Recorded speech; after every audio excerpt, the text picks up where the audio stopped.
Hello friends, you are watching physics concept by Pooja. आज हम class +2 का चैप्टर 1 डिस्कस कर रही हैं, जिसका नाम है इलेक्ट्रिक चार्जेस एंड फील्ड्स। आज हम करेंगे discuss numerical 1.4 according to NCERT solved example line.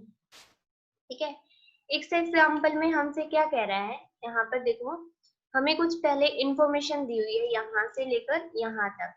ठीक है, हमें क्या इंफॉर्मेशन दी हुई है कि जो आपका इलेक्ट्रोस्टैटिक फोर्स लगेगा दो पॉइंट चार्जेस के बीच, जो कि हमें किसने बताया है, कूलम्ब्स लॉ से, है ना। इससे प्रीवियस वीडियोस में हमने डिस्कस किया है कि कूलम्ब्स लॉ दो चार्जेस पॉइंट चार्जेस के बीच फोर्स की वैल्यू कितने फोर्स से दो चार्जेस एक दूसरे को अट्रैक्ट करते हैं या फिर सिमिलर चार्जेस हैं तो वो रिपेल करते हैं। तो जो मैग्नीट्यूड है कितने फोर्स है वो हमें कूलम्ब्स लॉ ने दिया था। ठीक है, इसके बाद हमने कूलम्ब्स लॉ की जो है वो वेक्टर फॉर्म भी देखी थी।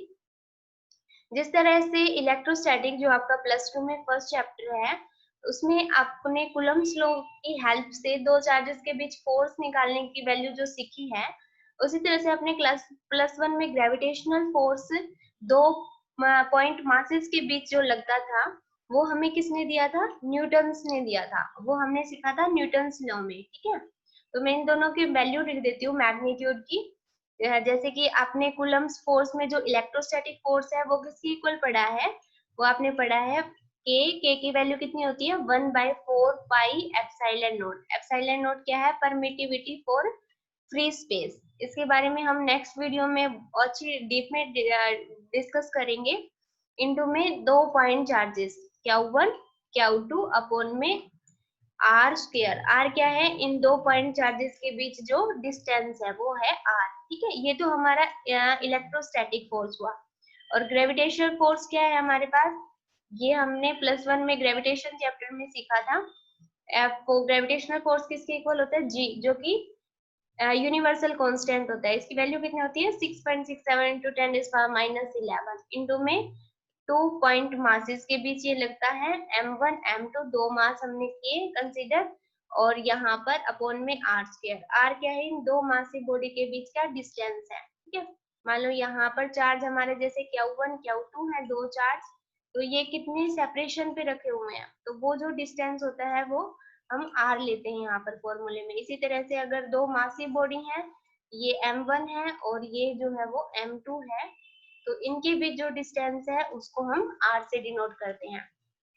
तो नेक्स्ट जो लाइन है उसमें हमें ये इंफॉर्मेशन दे रखी है कि जो ये दोनों फोर्सेस हैं, ये स्क्वायर ऑफ द डिस्टेंस, जो इनके पॉइंट कूलम्ब्स लॉ की बात करें तो चार्जेस के बीच के डिस्टेंस के, और ग्रेविटेशनल फोर्स की बात करें तो दो मासेस के बीच का जो डिस्टेंस होता है उसके स्क्वायर के इनवर्सली प्रोपोर्शनल होता है। ठीक है, तो ये इंफॉर्मेशन हमें दी है।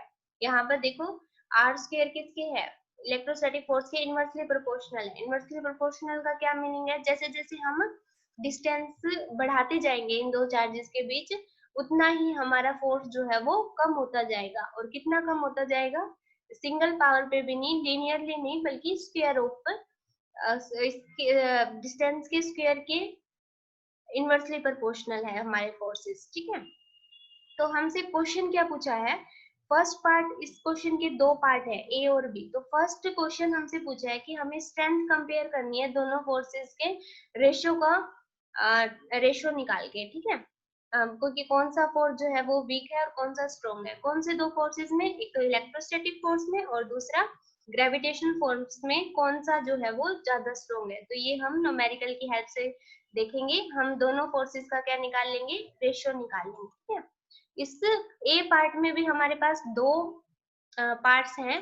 पहले पार्ट में हमें निकालना है रेशियो इलेक्ट्रोस्टैटिक फोर्स और ग्रेविटेशनल फोर्स का, किसके लिए, इलेक्ट्रॉन के लिए और प्रोटॉन के लिए। और सेकंड पार्ट में, फर्स्ट पार्ट के, इसमें हमें और क्या निकालना है कि दो प्रोटॉन का फोर्स बताना है, रेशियो किसके, इलेक्ट्रोस्टैटिक फोर्स और ग्रेविटेशनल फोर्स का रेशियो निकालना है, किसके लिए, दो प्रोटॉन्स के लिए। ठीक है, और सेकंड पार्ट में हमसे क्या कह रहा है, ये जो बी पार्ट है इस क्वेश्चन का, इसमें हमें एक्सेलरेशन निकालना है इलेक्ट्रॉन और प्रोटॉन के लिए। मतलब इलेक्ट्रॉन और प्रोटॉन के लिए एक्सेलरेशन निकालना है, और कौन से फोर्स के लिए, इलेक्ट्रिकल फोर्स के लिए। चार्ज की बात आती है जहां पर, तो कौन सा फोर्स लगता है, दो चार्जेस के बीच हमेशा इलेक्ट्रोस्टैटिक फोर्स लगेगा। अगर मासी बॉडी है तो उनके बीच कैसा फोर्स लगता है, ग्रेविटेशनल फोर्स लगता है, ठीक है। और हमें म्यूचुअल अट्रैक्शन, अगर दोनों, एक इलेक्ट्रॉन है एक प्रोटॉन है, तो उनके बीच कैसा होगा, अट्रैक्शन ही होगी, क्योंकि दोनों कैसे हैं, अपोजिट चार्जेस हैं। Electrical force, there mutual attractions, और जब उनके बीच डिस्टेंस कितना हमें दे रखा है, 1 एंगस्ट्रॉन, ये जिसे क्या बोलते हैं, एंगस्ट्रॉन। ये किसके इक्वल होता है, 10⁻⁻10 मीटर के इक्वल होता है। कि जब आपके ये दो इलेक्ट्रॉन और प्रोटॉन इतने डिस्टेंस पर रखे हुए हैं, तब हमें इलेक्ट्रोस्टैटिक फोर्स की वैल्यू फाइंड आउट करनी है, और फोर्स की वैल्यू निकालने के बाद हम वहां से एक्सेलरेशन निकाल लेंगे। तो हमारे पास हमें और क्या इन्फॉर्मेशन गिवन है क्वेश्चन में, कि मास ऑफ प्रोटॉन हमें गिवन है जो कि 1.67 into 10⁻⁻27 kg दिया हुआ है, और mass of electron 9.1 into 10⁻⁻19 kilogram दिया हुआ है। तो ये सब इन्फॉर्मेशन हमें क्वेश्चन में दी हुई है। आई होप आपको ये क्वेश्चन समझ आ गया होगा। अब हम इसका सॉल्यूशन देखते हैं। तो सबसे पहले हमें देखो, कूलम्ब्स लॉ से ये हमने सीखा है फॉर्मूला निकालना।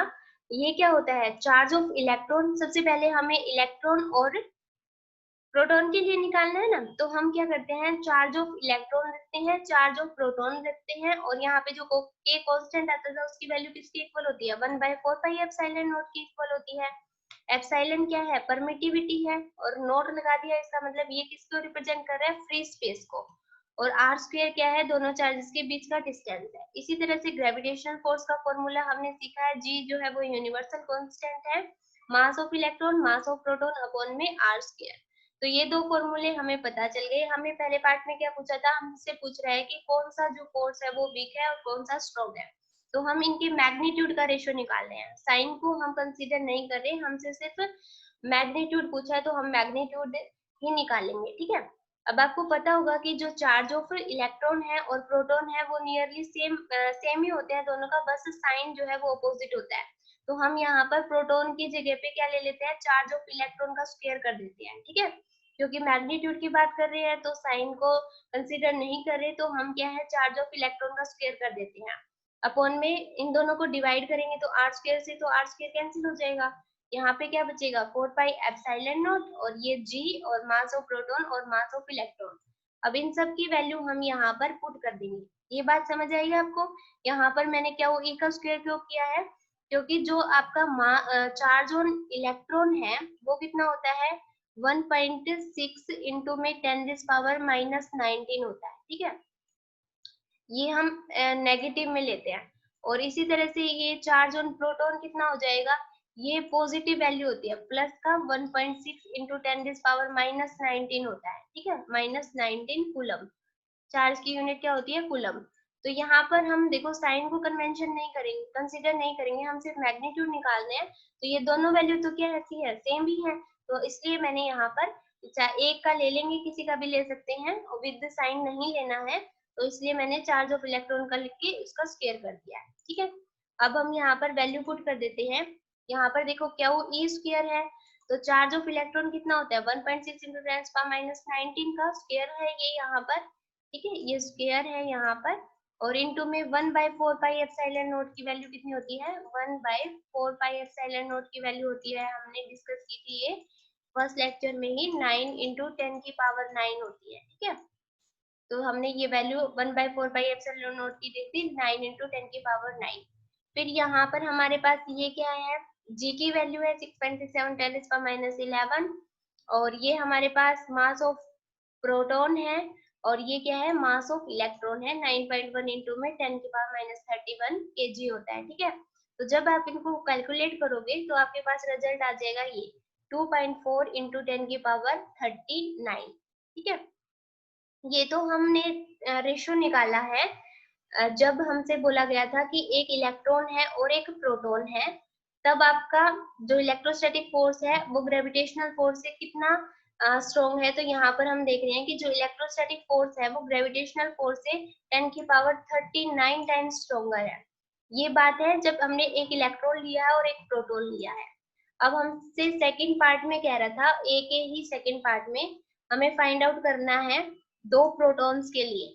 तो ऊपर वाली कहानी तो सेम ही रहेगी, क्योंकि जो चार्ज है वो प्रोटॉन का लो या इलेक्ट्रॉन का लो तो वो तो स्क्वायर हो जाएगा, 1.6 × 10⁻⁻19 का स्क्वायर हो गया। यहाँ पर हमने 1/4 पाई एप्सिलॉन नॉट की वैल्यू ये 9 × 10⁻9 रख दी, और यहाँ पर हमारे पास क्या आ गया, g की वैल्यू हो गई। और यहाँ पर हमें अब मास ऑफ प्रोटॉन ही है, क्योंकि दो प्रोटॉन्स के केस में है, तो यहाँ पर हमें मास ऑफ प्रोटॉन को इसका स्क्वायर करना पड़ेगा, क्योंकि नीचे पहले पार्ट में तो एक मास ऑफ इलेक्ट्रॉन था और प्रोटॉन था, बट हमसे अब की बार सेकंड पार्ट में दो प्रोटॉन्स के लिए ही पूछा है कि कौन सा फोर्स जो है वो ज्यादा स्ट्रॉन्ग होगा। तो दो प्रोटॉन्स के लिए भी जब आप इस वैल्यू को सोल्व करोगे तो आपके पास आ जाएगा 1.3 × 10⁻36। तो आपने ये पढ़ा भी होगा कि जो इलेक्ट्रोस्टैटिक फोर्स है वो ग्रेविटेशनल फोर्स से 10⁻36 टाइम जो है वो स्ट्रॉन्गर होता है। ठीक है, तो ये हमारे पास किस केस में वैल्यू निकल के आती है, ये निकल के आती है जब हम फोर्स जो देखते हैं वो दो प्रोटॉन्स के बीच ही देखते हैं। तो ये आपका ए पार्ट यहाँ पर कंप्लीट हो गया है। अब हम शुरू करते हैं बी पार्ट, जिसमें हमें एक्सेलरेशन निकालना है। ठीक है, तो एक्सेलरेशन निकालने के लिए सबसे पहले हमें फोर्स पता होना चाहिए, इलेक्ट्रोस्टैटिक फोर्स किसके बीच में, इलेक्ट्रॉन और प्रोटॉन के बीच में। तो ये हमारे पास फॉर्मूला होता है F is equal to 1/4 pi epsilon naught, और यहाँ पर Q1 Q2 तो एक प्रोटॉन है एक इलेक्ट्रॉन है, लेकिन हमें चार्ज दोनों पे सेम होता है, हम सिर्फ मैग्नीट्यूड की बात कर रहे हैं। तो हम यहाँ पे E का स्क्वायर ले लेते हैं, charge of electron 1/4 pi epsilon not into में R स्क्वायर है, तो 1/4 पाई एप्सिलॉन नॉट की वैल्यू 9 × 10⁻9 आ गई। और यहाँ पर हमारे पास चार्ज ऑफ इलेक्ट्रॉन 1.6 10⁻19 का ये हमारे पास स्क्वायर हो गया है, और ये हमें डिस्टेंस गिवन था क्वेश्चन में कितना 1 एंगस्ट्रॉन, जो कि 10⁻10 मीटर के इक्वल होता है, तो R का स्क्वायर है इसलिए हम इसका स्क्वायर कर देंगे। ठीक है, जब हम इस वैल्यू को क्या करेंगे, सोल्व करेंगे, तो हमारे पास फोर्स की वैल्यू कितनी आ जाएगी, ये आ जाएगी हमारे पास 2.3 × 10⁻8 न्यूटन। तो सबसे पहले न्यूमेरिकल वैल्यू सोल्व करते वक्त आप 10 की पावर को पहले सोल्व कर लीजिए, तो इजीली आपके पास कैलकुलेशंस हो जाती हैं।